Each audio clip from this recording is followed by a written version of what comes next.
नमस्कार प्रेक्षकांनो, आजच्या एपिसोडमध्ये आपण बघूया. इथे राया म्हणत असतो की काही झालं ना तरीसुद्धा मिस फायरच्या मनातून मला लवकरात लवकर उतरायचं आहे. म्हणजे माझं तिच्यावरती हे आहे. असं निक्की जे काही बोलले ना ते इथे सगळ्यांना कळायला हवं की माझं आणि मिस फायरचं असं काही नाही आहे. म्हणून माझं तिच्यावर हे आहे असं कुणालाही वाटता कामा नये. तेव्हा इथे राया म्हणत असताना आता डिंक्या आणि त्याचबरोबर डिफिकल्ट त्याचं बोलणं ऐकतात. तेव्हा डिफिकल्ट म्हणत असतो की राया दादा, अरे काय म्हणायचं आहे तुला? तुझं तिच्यावरती हे आहे म्हणजे नक्की काय म्हणायचं आहे तुला? तेव्हा इथे राया म्हणत असतो, अरे माझं तिच्यावरती हे आहे म्हणजे ते बोलायला बरोबर नाही वाटत ना. अरे श्रीकृष्णाचं राधावरती काय होतं? तेव्हा डिफिकल्ट म्हणतो, अरे श्रीकृष्णाचं राधावरती प्रेम होतं, प्रेम. तेव्हा इकडे आता राया म्हणत असतो, तेच तर, म्हणजे माझं मिस फायरवरती प्रेम आहे हे कुणालाही कळता कामा नये.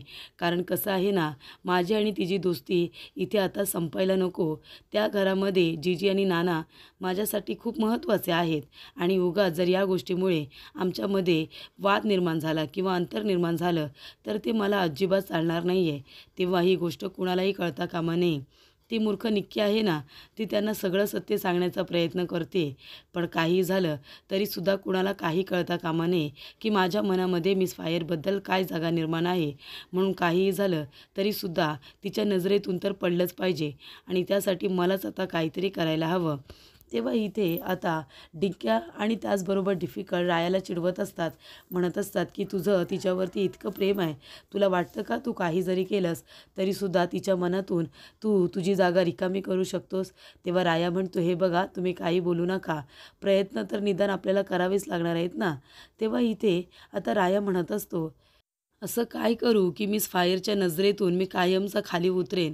तेव्हा इथे रायाला आठवतं, तिची मुलगी आलेली असते. ती म्हणते की तिच्या मनामध्ये तुझ्याबद्दलचा विश्वास असा काही आता रुतून बसलेला आहे, जसं इथे एखादं झाड कसं आपल्या मुळाशी घट्ट उभं असतं त्या पद्धतीने तिचा विश्वास तुझ्यावरती आहे. तो असा तसा कमी होणार नाही आहे. तेव्हा इथे राया म्हणतो, मग आता काय करू? तेव्हा तिथे त्याचा हप्ता मागण्याचा जो काही डब्बा असतो तो हप्त्याचा डबा त्याच्या हाती लागतो. तेव्हा इथे राया म्हणत असतो की चला आता आपलं काम झालंच म्हणून समजा.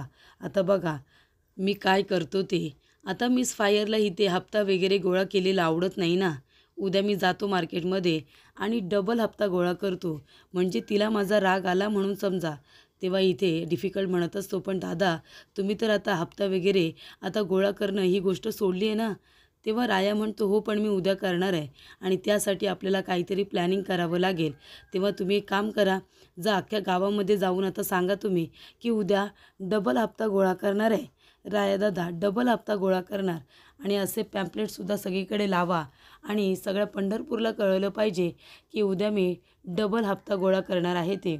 तेव्हा इथे आता डंक्याला आणि डिफिकल्टला त्याने कामाला लावलेलं असतं आणि तो विचार करत असतो की अजून असं काय करता येईल जेणेकरून मिस फायरच्या नजरेतून खाली पडता येईल. तेव्हा इथे रायाने सांगितल्याप्रमाणे आता ते पॅम्पलेट छापण्यात आलेले असतात. आजपासून डबल हप्ता रायादादा गोळा करणार असं त्याच्यावरती लिहिलेलं असतं. रायादादा आजपासून डबल टॅक्स गोळा करणार असं त्याच्यावरती लिहिण्यात आलेलं असतं. तेव्हा एक आता ते पोस्टर इथे मंजिरीच्या दुकानाच्या बाहेरसुद्धा लावलं जातं. तेव्हा मंजिरी म्हणते, अहो दादा तिथे कशाला तुम्ही पोस्टर लावताय? अहो तिथे जाहिरात केली आहे ना.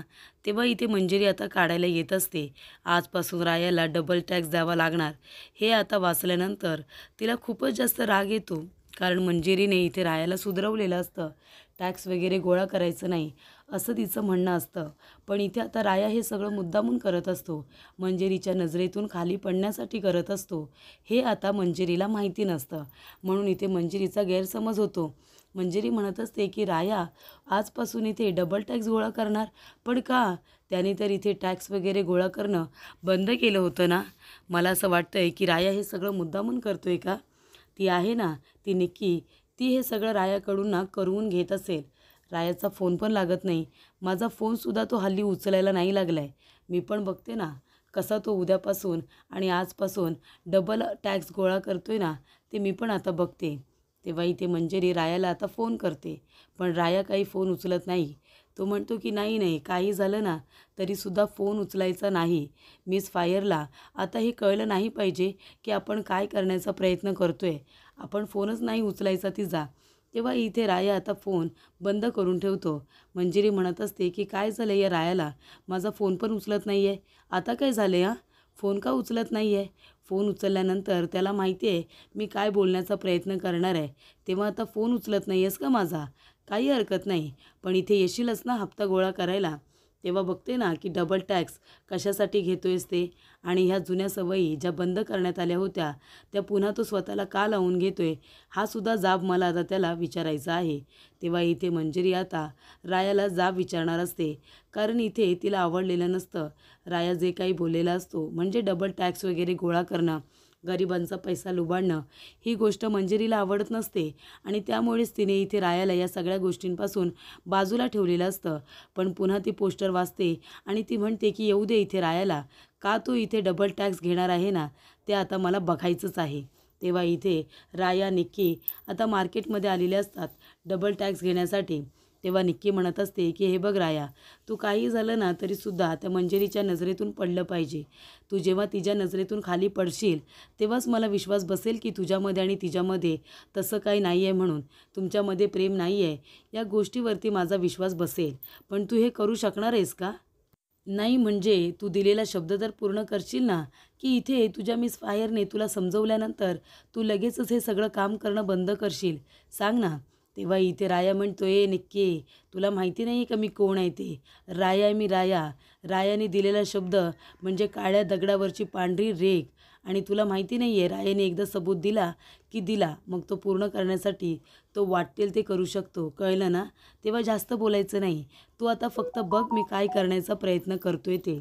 तेव्हा इथे राया आता मुद्दामून त्या ठिकाणी आलेला असतो, कारण त्याला इथे मंजिरी समोर आता हप्ता गोळा करायचा असतो ना, टॅक्स गोळा करायचा असतो, जेणेकरून इथे राया मंजिरीच्या नजरेतून लवकरात लवकर खाली पडला पाहिजे, अशी त्याची आता इच्छा असते. तेव्हा इथे मंजिरी दुकानामध्येच असते आणि तिच्या दुकानाच्या समोरच राया मुद्दामून हप्ता गोळा करण्यासाठी आलेला असतो. तेव्हा राया म्हणतो की चला चला लवकर या आणि लवकरात लवकर डबल टॅक्स द्या, डबल टॅक्स. तेव्हा इथे मंजिरी आता बाहेर येते. तेव्हा निक्की म्हणत असते की राया, ती बघ आली, तुझी हिरोईन आली. तेव्हा इथे राया म्हणतोय, निक्की अगं गप ना. तेव्हा इथे आता मंजिरी म्हणत असते की रायाचं हे सगळं काय चाललंय, येऊ दे त्याला आता, मी पण त्याला आता चांगला जाब विचारते.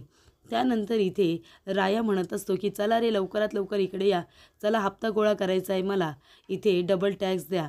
तेव्हा मंजिरी येते आणि म्हणते, राया हे सगळं काय आहे रे, म्हणजे तू डबल टॅक्स का बरं गोळा करणार आहेस, ते मला कळेल का? तेव्हा राया म्हणतो, कळेल का म्हणजे आता डबल टॅक्स घ्यायला नको का?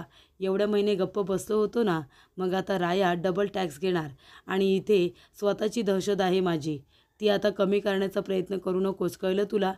तेव्हा इथे मंजिरी म्हणत असते, राया मला माहिती आहे, हे सगळं ना तू बोलत नाही आहेस रे, तुझी दहशत आहे हे सगळ्यांना माहिती आहे, तोंडाने का बोलतोयस तू, पण हे सगळं तुला कोण करायला लावतंय ना मला बरोबर माहिती आहे. निक्कीच्या सांगण्यावरून तू हे सगळं पुन्हा सुरू केलेस ना, मला खरं खरं सांग. तेव्हा राया म्हणतो, मिस फायर अगं गप्प बस गं, असं अजिबात काय नाही आहे. तेव्हा मंजिरी म्हणते, अरे मग तू का डबल टॅक्स घेतोयस लोकांकडून? अरे तू तर सुधारला होतास ना, मी तुला सांगितलं होतं हा लोकांच्या कष्टाचा पैसा असतो, तो असा घ्यायचा नाही म्हणून. अरे तू या लोकांकडून, गरीब लोकांकडून, जे लोक दिवसभर इथे मेहनत करत असतात, दुकानामध्ये उभे राहत असतात आणि पैसे कमवत असतात, त्या लोकांकडून तू डबल टॅक्स घेणार आहेस आणि मग ते पैसे घेतल्यानंतर काय करणार आहेस तू? अरे त्या लोकांचं पाप लागेल ना तुला. तेव्हा इथे राया म्हणतोय, मिस फायर अगं गप्प बस ना तू, मी आपल्या दुकानातून इथे हप्ता गोळा नाही करणार आहे, कारण का आपलं दुकान आहे ना ते, त्याच्यामध्ये पार्टनरशिप आहे. पण दुसऱ्या लोकांकडून तर मी हप्ता वसूल करणारच ना, डबल टॅक्स घेणारच. तेव्हा इथे मंजिरी म्हणते, हो का? आणि ते पोस्टर असतं ना ते आता तोंडावरती त्याच्या फाडून टाकते. तेव्हा इथे मंजिरी म्हणते, राया तू जे काही करतोयस ना ते अत्यंत चुकीचं आहे, असं करू नकोस. तेव्हा इथे राया म्हणतो, मी आता कुणाचं काही ऐकणार नाही आहे. तेव्हा मंजिरी म्हणते, अच्छा या लोकांकडून तू पैसे घेणार आहेस? अरे तुला कळतंय का, हे काका, अरे गेल्या वेळेला त्यांचं ऑपरेशन झालं होतं, दुकान पूर्ण वेळ त्यांचं बंद असायचं, आता कुठे त्यांचं दुकान चालू झालं आहे, आता ऑपरेशनला इतका खर्च झाला आहे, आता त्यांना लोकांकडून काढलेले पैसे परत करायला नको का? हे काका यांच्या मुलीचं लग्न ठरलं आहे, त्यांच्या मुलीच्या लग्नासाठी ते पैसे गोळा करतायत, आता काय करणार आहेत ते जर तू डबल टॅक्स घ्यायला लागलास तर? आणि हे काका आता यांच्या मुलाचं शिक्षण हे ते परदेशात करतायत, मग त्यांना पैशांची किती बरं गरज असेल, मग तू हे का जबरदस्तीने त्यांच्याकडून डबल टॅक्स घेतोयस? तेव्हा इथे प्रेक्षकांनो आता रायाला हे सगळं ती जाणीवपूर्वक सांगत असते, जेणेकरून रायाने त्यांच्याकडून डबल टॅक्स घ्यायला नको. पण इथे आता राया म्हणत असतो, अगं मग जाऊ दे ना, तो त्यांचा प्रॉब्लेम आहे, त्याला मी काय करू? त्यांना परदेशात शिक्षण घ्यायचं आहे ते घेऊ दे, मुलीचं लग्न करायचं आहे करू दे, ऑपरेशन करायचं आहे करू दे. हा माझा प्रॉब्लेम नाही आहे, हा त्यांचा प्रॉब्लेम आहे, त्यांचं ते बघून घेतील. माझा फक्त प्रॉब्लेम एकच, मला इथे टॅक्स घ्यायचा आहे आणि आता मी डबल टॅक्स घेतल्याशिवाय काही स्वस्त बसणार नाही, असं इथे आता राया मंजिरीला म्हणतो. तेव्हा मंजिरी म्हणते, हो का, म्हणजे तू आता टॅक्स घेतल्याशिवाय काही स्वस्त बसणार नाही आहेस? तेव्हा राया म्हणतो, नाही अजिबात नाही, टॅक्स तर मी घेणारच. मंजिरी म्हणते, राया या निक्कीच्या नादाला लागून तू किती मोठा चुकीचा निर्णय घेतला आहेस ना, तुला आता कळणार नाही आहे. पण हे तू असं करू नकोस. हे बघ, या बिचाऱ्या गरिबांचा पैसा घेऊन तुला तो पैसा पचणार तरी आहे का? का तुला त्यांचा पैसा हवा आहे? हे बघ, त्यांच्या कष्टाचा पैसा आहे तो आणि त्यांनी मेहनतीने कमावलेला आहे. तेव्हा त्याच्यावरती टॅक्स वगैरे लावू नकोस. आणि तो सुद्धा डबल टॅक्स. अरे त्या लोकांना इथे किती त्रास होत असेल त्यांच्या कष्टाचा पैसा तुला देत असताना. तेव्हा राया असं करू नको. मागच्या वेळेला तुला समजावलं होतं तेव्हा सगळे हे धंदे बंद केले होतेस ना, मग या निक्कीचं ऐकून तुला हे सगळं करायची गरज नाही आहे. तेव्हा राया म्हणतो, मिस फायर, मी तुझं काही ऐकणार नाही आहे, कळलं? आणि तू कशाला गं मध्ये मध्ये बोलतेस? या लोकांकडे मी हप्ता मागितला आहे ना, तुझ्याकडे तर मागितलेला नाही आहे ना, मग गप्प बस ना तू. तेव्हा राया म्हणतो की चला चला, आता वेळ वाया घालू नका, लवकरात लवकर डबल टॅक्स द्या आम्हाला. तेव्हा इथे प्रेक्षकांनो सगळे लोक गप्पच्या गप्प येतात, रायाला आता टॅक्स देतात. सगळेजण येतात, टॅक्स देत असतात. एकसुद्धा दुकानवाला त्याच्या विरोधात काहीच बोलत नाही. सगळेजण येतात, टॅक्स देत असतात. तेव्हा इथे आता हवालदार बघत असतात. हवालदार म्हणत असतात की सर, जय सर, बघा ना तो राया तिथे काय करतोय. दमदाटी देऊन तो इथे सगळ्यांकडून विनाकारण आता टॅक्स गोळा करतोय.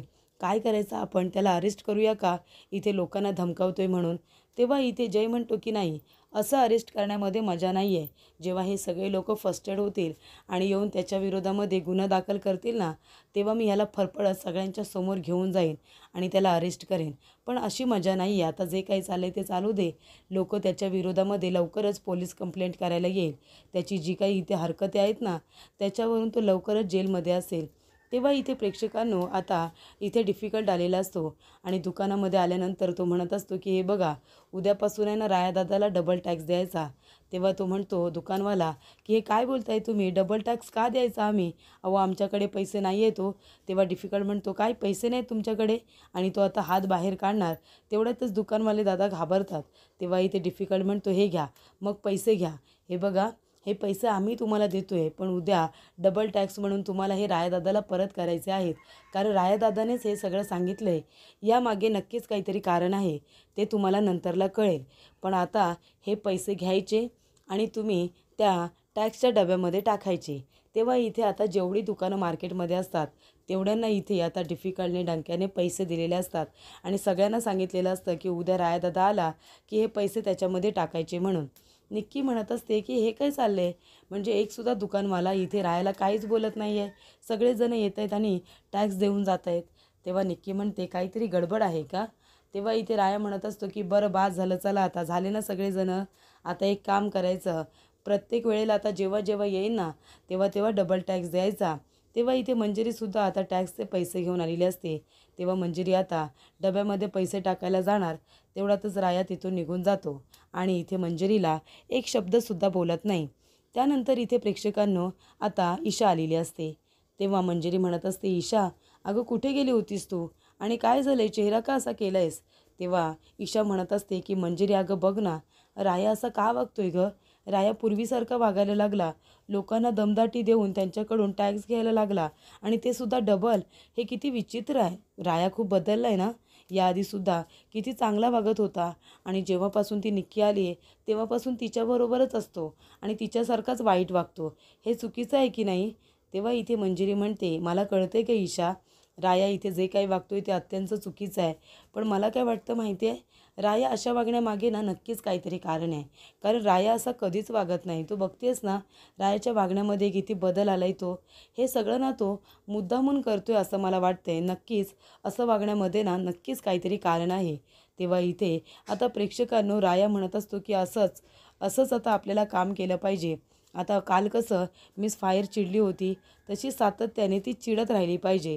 आता आपण हप्ता गोळा केला आहे की नाही, डबल टॅक्स घेतला आहे की नाही, आता पुन्हा आपल्याला असं काहीतरी करावं लागेल की तिच्या नजरेतून मी खाली पडलो पाहिजे. तेव्हा इथे डिफिकल्ट आणि डंक्या म्हणत असतात, राया दादा अहो अजून काय करणं बाकी राहिले, बघितलं ना तुम्ही तुमची मिस फायर मंजिरीताई किती चिडली होती ते. तेव्हा इथे राया म्हणतो, पण तुम्हाला काय वाटतं, खरोखर माझी जागा तिच्या मनातून कमी झाली असेल का? मी तिच्या मनातून उतरेन का? खरंच असं तुम्हाला वाटतंय? तेव्हा इथे डिफिकल्ट म्हणतो, आता आम्हाला काय माहिती, काल तर तुझ्यावरती खूपच जास्त चिडली होती मंजिरीताई, पण आता तू जे काही करतोयस ना ते बघितल्यानंतर इथे आता मंजिरीताई तुझ्यावरती खरोखर रागवणार आहे हे नक्की. अरे पण तुला का तिच्या मनातून उतरायचं आहे, का तुला ती मैत्री तोडायची, असं काही करू नको रे राया दादा. तेव्हा राया म्हणतोय, गप्प बसा, कळलं ना, काही झालं तरीसुद्धा माझी आणि मिस फायरची दोस्ती तुटता कामा नये आणि ते जीजी आणि नानांना आमच्याबद्दल काही चुकीचं वाटायला नको. माझ्या मनामध्ये जे काही आहे ते मनातच राहिलं पाहिजे. पण एक गोष्ट, ती नक्की जसं म्हणते तसं बाकी कोणालाही कळता कामा नये की माझ्या मनात काय आहे ते. आणि ते मिस फायरला जर कळलं ना की तिच्याबद्दल काय विचार केला जात आहे तर ती काय करेल काही सांगता येत नाही. आमची दोस्तीसुद्धा तुटेल आणि तेच मला नको आहे. म्हणून लवकरात लवकर मिस फायरच्या मनातून कसं उतरता येईल यासाठी आता प्रयत्न करायचे आहेत. आता प्रयत्न करून तर झालेले आहेत, अजून प्रयत्न करावे लागणार आहेत. तेव्हा इथे मंजिरी आता मागे आलेली असते आणि रायाचं बोलणं ऐकत असते. तेव्हा इथे राया आता बोलत असतो तेव्हा डिफिकल्ट त्याला खुणावतो आणि मागे बघायला सांगतो. तेव्हा इथे मंजिरी आता मागे आलेली असते. तेव्हा इथे राया आता मुद्दामून दारू प्यायलेचं नाटक करत असतो. तेव्हा इथे राया म्हणत असतो, ए गप्प बसा, आता गुंडगिरी पुन्हा सुरू होणार, डबल टॅक्स घेणार, ट्रिबल टॅक्स घेणार, कुणाला घाबरायचं आहे आपण. आणि आता माझी दारू संपत आली आहे, मला कोणाशी काही बोलायचं नाही आहे, माझी दारू घेऊन यायचं, कळलं ना. तेव्हा इथे राया आता खुर्चीवरती पडलेला असतो. तेव्हा मंजिरी म्हणते, राया हे काय, तू पुन्हा दारू प्यायला लागलायस का? तेव्हा राया म्हणतो, मी दारू पी नाही तर काही करेन, तुम्हाला काय करायचं आहे, मी कुणाचं काही ऐकणार नाही आहे, कळलं ना. ए डंक्या, जा माझ्यासाठी दारू घेऊन ये जा. तेव्हा मंजिरी म्हणते, अच्छा म्हणजे आता तो हप्ता गोळा करणार, दारू पिणार, बरोबर की नाही. म्हणजे तुला जर असंच वागायचं असेल ना तर जाऊ दे ना, मी तरी तुझ्याशी कशाला बोलते, मला सुद्धा तुझ्याशी आता काहीही बोलायचं नाही आहे, कळलं राया. हे काय चाललंय तुझं, दारू काय पितोयस, टॅक्स काय गोळा करतोयस, लोकांना धमकवतोयस काय, हे सगळं काय चालवलंयस तू. पुन्हा आता तू दारू वगैरे प्यायला सुरुवात केलीस का, हे तू अत्यंत चुकीचं करतोयस, मला अजिबात आवडलेलं नाही आहे हे, जाऊ दे, मला पण तुझ्याशी आता बोलायचं नाही आहे, असं म्हणून मंजिरी आता निघून गेलेली असते. तेव्हा इथे आता डंक्या आणि डिफिकल्ट दोघेजणं झोपलेले असतात. राया मात्र एकटाच बसलेला असतो. रायाला काही झोप येत नसते. तेव्हा डिफिकल्ट म्हणतो, काय रे राया दादा, काय झालं, अजून झोप नाही आली का तुला, झोपला नव्हतास का तू. तेव्हा इथे राया म्हणतो, नाही रे, कशी झोप येणार मला, मिस फायरला बघितलंस ना काल किती राग आला होता, पण ठीक आहे, तिच्या मनातून माझी जागा कमी करण्यासाठी मलाही आता करावंच लागणार आहे. तेव्हा इथे डंक्या म्हणत असतो, पण राया दादा, आम्ही म्हणालो होतो ना तुझ्या मनामध्ये मिस फायरबद्दल प्रेम आहे, मंजिरीताईबद्दल प्रेम आहे, मग ते प्रेम तू तिला सांगायला हवंस ना, की तिच्या मनामध्ये तुझ्याबद्दल जी चांगली भावना आहे दोस्तीची असू दे नाही तर अजून कसली, तीसुद्धा आता बाजूला व्हायला हवे असं तुला वाटते. आणि हे कुणामुळे, तर त्या निक्कीमुळे हे सगळं का करतोयस तू. तेव्हा राया म्हणतो, नाही नाही, काही झालं ना तरीसुद्धा त्या निक्कीने मिस फायरच्या घराला काही नाही केलं पाहिजे, मिस फायरचं घर वाचलं पाहिजे. तेव्हा इथे प्रेक्षकांनो आता नाना आपल्या वडिलांच्या फोटोला हार वगैरे घालत असतात. त्यानंतरला इथे ते प्रार्थना करत असतात की काही झालं तरीसुद्धा हे घर मात्र शाबूत राहिलं पाहिजे. तेव्हा इथे शशिकला आलेली असते. शशिकला म्हणते की बघा बघा काय चाललंय ते बघा, त्या रायाचा तुम्हाला खूपच जास्त पुळका होता ना, दोस्त होता तुमच्या लेकीचा मंजिरीचा, पण बघा आता काय करतोय तो. अहो तो राया काही सुधारणाऱ्यातला आहे का, त्याने पुन्हा आपली गुंडगिरी सुरू केली, मार्केटमध्ये जाऊन डबल हप्ता गोळा करतोय तो, डबल हप्ता. आणि हे का करतोय तो, तर इथे लोकांना त्रास देण्यासाठी. अहो तुमच्यासाठी तर तो खूपच जास्त चांगला आहे ना, पण तो काही चांगला वगैरे नाही आहे, लोकांना तो फक्त आणि फक्त त्रास देतोय. आणि तो तुम्हाला राया चांगला वाटतो का, अगदी घरातला वाटतो का. तेव्हा इथे त्याची दहशत पसरली, लोकांना विनाकारण त्रास देतोय असं आता शशिकला म्हणत असते. तेवढ्यातच मंजिरी येते. तेव्हा शशिकला म्हणते, या या या मॅडम या. अहो काय म्हणताय तुम्ही, तुमचा मित्र काय म्हणतोय, तो चांगली धमकी देतोय ना लोकांना, तर प्रेक्षकांनो, इथे आता राया मंजिरीच्या नजरेतून पडण्यासाठी लोकांना त्रास देत असतो. त्यांचे इथे धंदे वगैरे उद्ध्वस्त करत असतो, कॉलर पकडत असतो. तेव्हा मंजिरीला राया चुकीचा वाटत असतो. पण इथे आता जीजी म्हणत असते की राया चुकीचं नाही आहे. हे सगळं तो का करतोय मला बरोबर माहिती आहे. आणि त्याच्या चेहऱ्यावरून हात फिरवत सगळ्यांसमोर जीजी रायाची बाजू घेतात.